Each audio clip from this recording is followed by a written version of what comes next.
Cinema മേഖല പരിശുദ്ധമാകട്ടെ. Justice Hema committee report പുറത്തുവന്നതോടെ സിനിമാ മേഖലയിലെ പല ഉന്നതരുടെയും പൊയ്മുഖങ്ങൾ അഴിഞ്ഞു വീണുകൊണ്ടിരിക്കുകയാണ്. സംസ്ഥാന സർക്കാർ ചലച്ചിത്ര വികസന കോർപ്പറേഷൻ ചെയർമാൻ സ്ഥാനത്ത് അവരോധിച്ച സംവിധായകൻ രഞ്ജിത്ത്, അമ്മയുടെ ജനറൽ സെക്രട്ടറി നടൻ സിദ്ദീഖ് എന്നിവർക്ക് പൊതുസമൂഹത്തിൽ നിന്ന് ഉയർന്നുവന്ന കടുത്ത സമ്മർദ്ദത്തിന്റെ ഫലമായും ഇരകളുടെ വെളിപ്പെടുത്തലുകളുടെ പശ്ചാത്തലത്തിലും തൽസ്ഥാനങ്ങൾ രാജിവെക്കേണ്ടി വന്നിരിക്കുകയാണ്.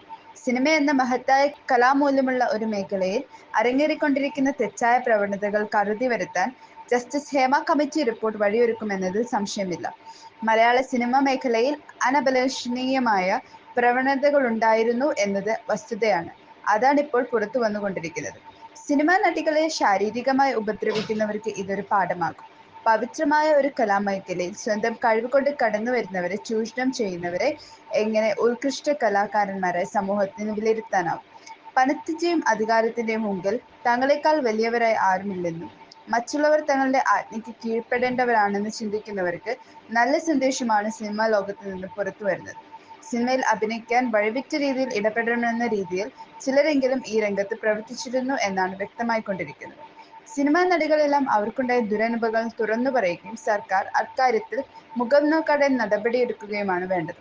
ജസ്റ്റിസ് ഹേമ കമ്മിറ്റി റിപ്പോർട്ട് കഴിഞ്ഞ 4 വർഷത്തോളമായി സർക്കാർ പുറത്തുവിടാതിരുന്നത് ശരിയായ നടപടിയായിരുന്നില്ല. സിനിമ മാത്രമല്ല, സമൂഹത്തിന്റെ ഏത് മേഖലയിലും സ്ത്രീകൾക്ക് നേരെ അനഭിലഷണീയമായ പ്രവണതകൾ ഉണ്ടെന്ന് കണ്ടെത്തിയാൽ ശക്തമായ നടപടികളാണ് സർക്കാരിൽ നിന്ന് ജനങ്ങൾ ആഗ്രഹിക്കുന്നത്.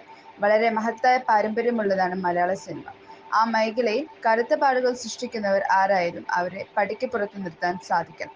ഓരോ വ്യക്തിയുടെയും വ്യക്തി സ്വാതന്ത്ര്യം പരമപ്രധാനമാണ്. അത് എവിടെയും അടിയറവ് വയ്ക്കാനുള്ളതല്ല. മലയാള സിനിമാ മേഖലയിൽ ഇപ്പോഴുണ്ടായിട്ടുള്ള ഈ സംഭവവികാസങ്ങൾ ഈ രംഗത്തെ ശുദ്ധിയുള്ളതും മേന്മയേറിയതുമാക്കുമെന്നതിൽ സംശയമില്ല.